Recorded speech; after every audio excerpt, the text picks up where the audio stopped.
میں اکثر سوچتا رہتا ہوں کہ یہ وہ چیزیں ہیں کہ جو مسلمانوں کے بچوں کو یاد ہونے چاہیے۔ یہ ویسے ایک عام سی بات ہے۔ اب دیکھیں، میں جب اس بارے میں سوچتا ہوں تو میں حیران ہوتا ہوں۔ بچوں سے آپ کوئی بھی چیز پوچھ لیں وہ آپ کو بتائیں گے، لیکن آپ یہ اسلامی معلومات لے لیں، بچوں کے بڑھوں کو پتہ نہیں ہے، کیونکہ اس کی طرف ہماری توجہ نہیں، بالکل لو لیول۔ ہمارے دان خان میں جو سب سے کمزور ذہن کا بچہ ہوتا ہے ہم اس کو مدرسے ڈال دیتے ہیں، اور جو اچھے ذہن کا مالک ہے اس کو جناب پتہ نہیں کیا سے کیا بنا رہے ہیں۔ تو یہ چیزیں جو میں آپ کو بتا رہا ہوں یہ انتہائی ضروری ہیں، اس لیے کہ اگر نبی پاک علیہ السلام کے ساتھ محبت ہے نا تو حضور کی ہر چیز کے ساتھ محبت ہونی چاہیے۔ بھی حضور علیہ السلام کی اولاد کتنے ہیں، نبی پاک علیہ السلام کی بیویاں کتنی ہیں، حضور علیہ السلام کے نواسے کتنے ہیں، نواسیاں کتنی ہیں، تو یہ ہر چیز معلوم ہونے۔ جیسے وہ ساغر نے کہا تھا کہ تیری ہر ادا پہ جاں فدا، تیری ہر ادا نے مزہ دیا۔ اگر حضور سے محبت ہے تو پھر حضور کی ہر چیز کے ساتھ محبت ہونی چاہیے۔ تو دوسرے نمبر پر سیدہ سودا کے ساتھ نبی پاک علیہ السلام کا نکاح مبارک ہوا تھا۔ اس کی کچھ صورتحال ایسے تھی کہ جب سیدہ کا وصال ہوا نا سیدہ خدیجہ کا، تو پیچھے 4 بیٹیاں تھیں، جوان بیٹیاں۔ تو حضرت عثمان بن مظعون کی بیوی تھی، وہ نبی پاک علیہ السلام کے پاس آئی، آ کے عرض کی کہ یا رسول اللہ، آپ چونکہ دین کا کام کرتے ہیں اور گھر میں جوان بچیاں ہیں، تو پہلے تو سپورٹ تھی سیدہ خدیجہ، اب بھی تو کوئی سپورٹ چاہیے نا۔ تو نبی پاک علیہ السلام نے فرمایا ٹھیک ہے، تم دیکھو کوئی جیسے تمہیں مناسب لگتا ہے۔ تو پھر وہ سیدہ سودا کے والد کے پاس گئے۔ یہ سیدہ سودا قدیم الاسلام لوگوں میں سے ہیں، یعنی جن لوگوں نے پہلے کلمہ پڑھ کے مسلمان ہوئے تھے جو لوگ، یہ ان میں سے۔ ان کی پہلے شادی ہو چکی تھی، ان کے شوہر کا نام سکران تھا۔ تو پھر یہ حبشہ کی طرف چلے گئے تھے کافروں کے ظلم کی وجہ سے، جب وہاں سے واپسی آئے تو ان کے شوہر پھر فوت ہو گئے، یہ بیوہ تھیں۔ تو ان کے والد کے پاس یہ سیدہ تشریف لے گئیں، نبی پاک علیہ السلام کے نکاح کی بات کی، تو والد صاحب نے کہا جی ٹھیک ہے، ایسا ہمیں تو رشتہ، سبحان اللہ، آمنا وصدقنا، جس کے امین کے چرچے پوری دنیا میں ہیں۔ تو نبی پاک علیہ السلام کے ساتھ نکاح مبارک ہوا۔ اس کے بعد رسول پاک علیہ السلام نے 400 درہم حق مار عطا فرمایا۔ اچھا، اس چیز کو میں واضح کر دوں، یہ جو حق مار ہوتا ہے نا، حق مار یہ واجب ہوتا ہے، یہ دینا لازم ہوتا ہے۔ ہمارے کچھ ایسے لوگ ہیں جو 1000-2000 روپے دے دیتے ہیں وقتی طور پہ، اور پھر وہ گھسیٹتے رہتے ہیں، دیتے نہیں ہیں، وہ مرتے دم تک نہیں دیتے۔ تو یہ مرد کے اوپر لازم ہوتا ہے دینا حق مار، اور حق مار کے پیسے بڑے پاک ہوتے ہیں، بڑے برکت والے پیسے ہوتے ہیں۔ ذرا یہ تو عورتوں کے مسائل ہیں، وہ پھر کبھی اللہ تعالیٰ موقع بنائے گا تو انشاءاللہ۔ تو یہ سارے صورتحال ہیں۔ نبی پاک علیہ السلام کے ساتھ ہوا نکاح، تو سیدہ سودا جو ہے وہ نبی پاک علیہ السلام کی بچیوں کی پرورش کر رہی تھی، اور نبی پاک علیہ السلام دین کا کام کرنے کے لیے اب باہر تشریف لے گئے۔ ایک مرتبہ ساری ازواج مطہرات بیٹھ کی، عرض کی کہ یا رسول اللہ، یہ ارشاد فرمائے کہ ہم میں سے سب سے پہلے کون وفات پائے گا؟ اچھا، یہ بخاری کی بات میں عرض کر رہا ہوں، بخاری کے حدیث پاک ہے۔ اس کا مطلب یہ ہے کہ امہات المؤمنین کا یہ عقیدہ تھا کہ نبی پاک علیہ السلام علم غیب جانتے ہیں۔ یہ علم غیب کا سوال ہے کہ آپ بتائیں کہ ہم میں سے پہلے کون فوت ہوگا۔ اب ظاہر اتنی واضح چیزیں جن لوگوں کو سمجھ نہیں آتی تو پھر ان کی عقل پہ پردے پڑے ہوئے ہیں۔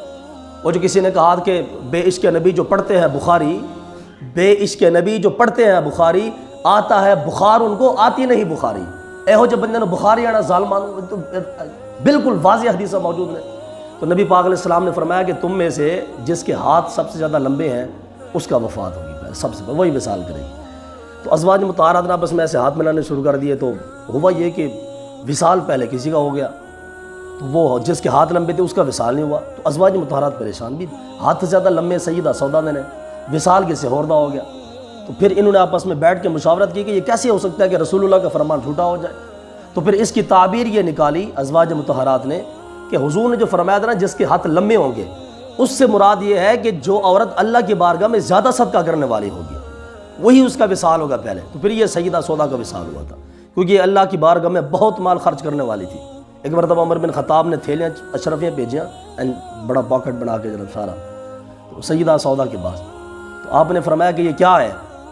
اس نے کہا اماں جی یہ کچھ درہم چیز ہے، یہ عمر بن خطاب نے بھیجا آپ کے لیے۔ تو آپ نے اسی ٹائم وہ سارے کھول کے نا وہ سو رہے، آپ نے فرمایا عمر کو کیا ہوگا، یہ کھجور کی طرح ہمارے پاس پیسے بھیجتا ہے۔ آپ نے وہ سارے جناب تھیلی کھول کے سارے کے سارے پیسے اللہ کی راہ میں خیرات فرما دیے۔ ایسی سیدہ سودا۔ ایک چیز کا آپ اندازہ لگائیں، جب سیدہ سودا کا نکاح ہو رہا ہے نا نبی پاک علیہ السلام کے ساتھ، اس وقت پورا مکہ حضور کا دشمن ہے اور ہر کسی نے بائیکاٹ کیا ہوگا۔ 3 سال ابھی گزرے ہیں، شعب ابی طالب کو سیدہ خدیجہ کا وصال ہوا، اب نبی پاک علیہ السلام کے ساتھ ہر کسی کا بائیکاٹ ہے۔ پہلے سے 4 بیٹیاں گھر میں موجود ہیں، اور پھر رسول پاک علیہ السلام کی عمر مبارک بھی 50 سال ہو گئی ہے۔ اس حال میں سیدہ سودا نے نبی پاک علیہ السلام کے ساتھ نکاح مبارک فرمایا، اور مسجد نبوی شریف میں جب نبی پاک علیہ السلام مدینے میں گئے نا تو سب سے پہلے جس بیوی کا حجرہ بنا وہ یہ سیدہ سودا رضی اللہ تعالی عنہا تھی۔ ان کا سب سے پہلے حجرہ بنا نبی پاک علیہ السلام جب مدینہ طیبہ میں تشریف لے گئے تھے۔ تو سیدہ سودا کی بہت بڑی قربانی ہے دین اسلام کی خاطر۔ بلکہ ایک مرتبہ یہ باہر جا رہی تھی تو چونکہ یہ اونچی لمبی تھی نا تو ان کو حضرت عمر بن خطاب نے دیکھ لیا۔ تو حضرت عمر بن خطاب کے دل میں یہ بات ہے کہ یار یہ عورتیں جب باہر جاتی ہیں تو پردہ کیوں نہیں کرتی ہیں؟ اس وقت پردے کے حقاب بھی نازل نہیں ہوئے تھے۔ جس طرح سیدہ خدیجہ کا وصال ہوا تو نبی پاک علیہ السلام نے ویسے قبر میں دفنا دیا، جنازہ نہیں پڑھایا تھا، اس لیے کہ جنازے کے ابھی حکام نازل نہیں ہوئے تھے۔ تو یہ سیدہ سودا باہر گئی تو پردے کے حکام نازل تھے نہیں۔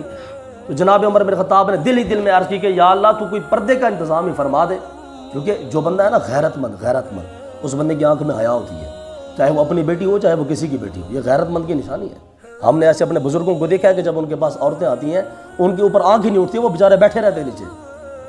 بلکہ داتا صاحب کی سائڈ پہ ایک بزرگ آتے ہیں، میں نے ان کی سیرت کے حوالے سے پڑھا تو وہ بیٹھے ان کے پاس تو عورتیں آئیں تو بزرگوں نے نا ایسے ایک جھلک ڈال دی ان عورتوں کی طرف کہ کسی وجہ بڈھی بول پئی۔ انہوں نے کہا سرکار ویسے تو تسی بڑی ولی بندے ہو، اے تسی سانو جناب ویکھ رہے ہو تسی گنیاں نظراں نال، آپ کو پتہ ہے عورتیں اس معاملے میں بڑی تیز ہوتی ہیں۔ تو وہ جو بزرگ تھے نا انہوں نے سریا گرم کروایا اور وہ سریا اٹھا کے اپنی آنکھ میں گھسیڑ دیا اور وہ سریا پھر باہر نکال دیا۔ آپ کی آنکھ سلامت تھی۔ آپ نے فرمایا بی بی اگر میری آنکھ میں گندگی ہوتی نا تو میری آنکھ خراب ہو جاتی، یہ دیکھو اللہ الحمدللہ میری آنکھ پاک ہے، میری نظر پاک ہے۔ پھر وہ اقبال کا شعر کے فروغ مغربیاں خیرہ کر رہا ہے تجھے، ہو تیری نظر کا نگہباں صاحب معزا۔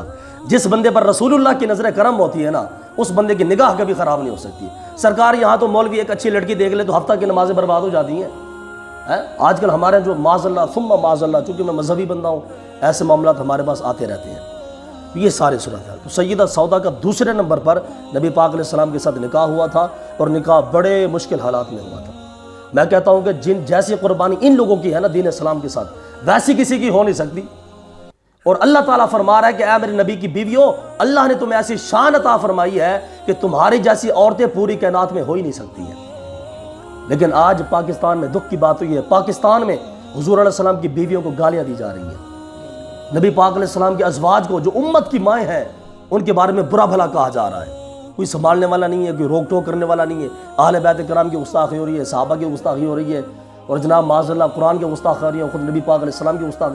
پاکستان میں بس ہلہ گلا ہے، وہ پکڑ لو وہ پکڑ لو، اس کا یہ اس کا وہ اس کا۔ وہ خدا کے بندے کو دین کے حوالے سے بھی کوئی نظر کرم فرماؤ۔ ابھی آپ کو معلوم ہے کہ ابھی جو 23 مارچ کا جو دن گزرا ہے پاکستان کے لیے بڑا اہم تھا، اور آپ نے دیکھا کہ پاکستان میں کیا ہو رہا ہے، جلسے ہو رہے ہیں جناب۔ پچھلے رمضان میں نے معافیا مانگ مانگ کے کہ یا اللہ یہ خان صاحب کو ہدایت دے، کوئی رمضان میں تراویح تو کوئی ہمیں پڑھانے دے سکون کے ساتھ۔ لیکن اس رمضان کے اندر بھی وہی تماشا بنایا ہوا ہے جناب، پورے پاکستان میں جلسے ہو رہے ہیں، جمال لڑکیاں جناب اسٹیج پہ آج کے ناچ رہی ہیں۔ او خدا کے بندو تم کس دین اسلام کی بات کر رہے ہو؟ ایک لڑکی جو صفا مروہ پہ دوڑ نہیں سکتی، ایک عورت سیدہ سودا جب آپ بغیر پردے کے باہر نکلی بازار میں، عمر بن خطاب نے دعا کی اور حضور سے ریکویسٹ کی کہ یا رسول اللہ کوئی پردے کا اہتمام فرمائے، تو پھر پردے کی آیات نازل ہو گئی۔ اگر حضور کی بیوی جو امت کی مائیں ہیں اگر وہ بغیر پردے کے باہر نہیں نکل سکتی تو آج کی 18 سال کی نوجوان بچی اپنے لیڈر کو بچانے کے لیے روڈ پہ کیسے جا سکتی ہے؟ اور پھر جو بچیاں ایسے کام کرنے کے لیے جاتی ہیں پھر وہ آگے سے بولتے ہیں کہ جناب یہ جہاد کر رہے ہیں۔ وہ خدا کے بندے کو عقل ہے کہ نہیں تمہیں؟ سراسر اللہ رسول کی نافرمانی کر کے تم جناب کہتے ہو کہ یہ جہاد کر رہی ہیں۔ تو یہ سارے معاملات ہیں سرکار، یہ تو ظاہر ہے وہ یہ حکومت کے معاملات ہیں سارے، میں اس چیز کا کہتا ہوں حکومت کے معاملات۔ فرقہ واریت پوری پاکستان میں حکومت کروا رہی ہے۔ پاکستان میں دھماکے حکومت کی وجہ سے بیٹھ کے پیسے کھا رہے ہیں۔ پاکستان پہ کشمیر کا جتنا پیسہ لگ رہا ہے یہ سارے حکمران بیٹھ کے کھا رہے ہیں۔ حضرت صاحب کر رہا ہے یہ کون سی بات ہے کہ ایویں کشمیر کا فیصلہ نہ ہو؟ جناب تسی بیٹھ کے فیصلہ کرو، یا تو تسی لو یا انہوں نے دو۔ بیچارے کشمیری خام خواہ مر رہے ہیں۔ ابھی پشاور میں جو دھماکہ ہوا تو پچھلے دنوں میں مسلمان کتنے شہید ہوئے، اس کا کیس ہی ختم ہو گیا ہے۔ چلو بھی اللہ خیر سلام۔ وہ خدا کے بندوں بندے مر گئے ہیں، 3 کروڑ مسلمان سیلاب کی وجہ سے متاثر ہو کے بیچارے روڈ کے اوپر زندگی گزار رہے ہیں، روزہ رکھنے کا راشن نہیں ہے، اور تم بیٹھ کے ملک پاکستان میں میچ کروا رہے ہو، حرام کرو۔ تو یہ ساری چیزیں سرکار آپ یہ مت سمجھیں کہ یہ لوگ دین اسلام کے خیر خواہ ہیں۔ حضرت صاحب اگر یہ دین اسلام کے خیر خواہ ہوتے تو ابھی تک ملک پاکستان میں دین اسلام کا نفاذ ہو چکا تھا۔ ساڑھی کو بس ایک گل کریں گے او جی جو جی عوام ویسے حکمران، جی ہو جی عوام ویسے حکمران۔ اور بھائی جب حضرت عمر بن عبدالعزیز حکمران بنے نا، اور یزید تازہ مریا سی، کڈا سنگین دور گزریا، لیکن ایک جنا آیا عمر بن عبدالعزیز، آپ نے صبر و سدیاں پا کے رکھ دیتا. آپ نے جو جمعہ دی نماز پڑھائی پیری آپ دی خلافت دا ادھا دیہڑا گزرا سی حضرت عمر بن عبدالعزیز دا، ادھا اسلام ویسے نافذ ہو گیا سی، سارے فرعون دوڑ گئے سن. اور سرکار اب کیسی بات کر رہے ہیں جناب؟ دو حضرت صاحب جس بندے کی دین کی خاطر قربانی ہے، نام اسی کا روشن ہے. سیدہ سودا نے مشکل حالات میں حضور کے ساتھ دیا تھا نا، حضور کے ساتھ نکاح کر کے ان کی بچیوں کی پرورش کی تھی. آج 1450 سال گزرنے کے بعد بھی ہم یہاں مسجد میں بیٹھ کے سیدہ سودا کا نام لے رہے ہیں، اس لیے کہ ان کی قربانی ہے دین اسلام کی خاطر. تو ہر وہ بندہ کہ جس کی قربانی ہے دین کی خاطر، اور جو بندہ دین اسلام کو بدنام کر رہا ہے. حضرت خواجہ معین الدین چشتی اجمیری کے 12 بچے تھے، لیکن آج خلیفوں کا نام زیادہ مشہور ہے، بچوں کا نام نہیں ہے، اس لیے کہ دین کا کام خلیفوں نے کیا، بچوں نے نہیں کیا، بچوں کا نام مشہور نہیں ہے. تو حضور والا نام اسی کا روشن ہے جس نے دین اسلام کی خاطر اپنی قربانی پیش کی ہے، بس اور کچھ بھی نہیں ہے. تو دوسرے نمبر پر جس کا نکاح نبی پاک علیہ السلام کے ساتھ ہوا وہ سیدہ سودا ہے رضی اللہ تعالی عنہا. اللہ تعالی ہمیں ان کے کردار پر عمل کرنے کی توفیق عطا فرمائے، اور اللہ تعالی ہماری بچیوں کو بھی پردہ کرنے کی توفیق نصیب فرمائے.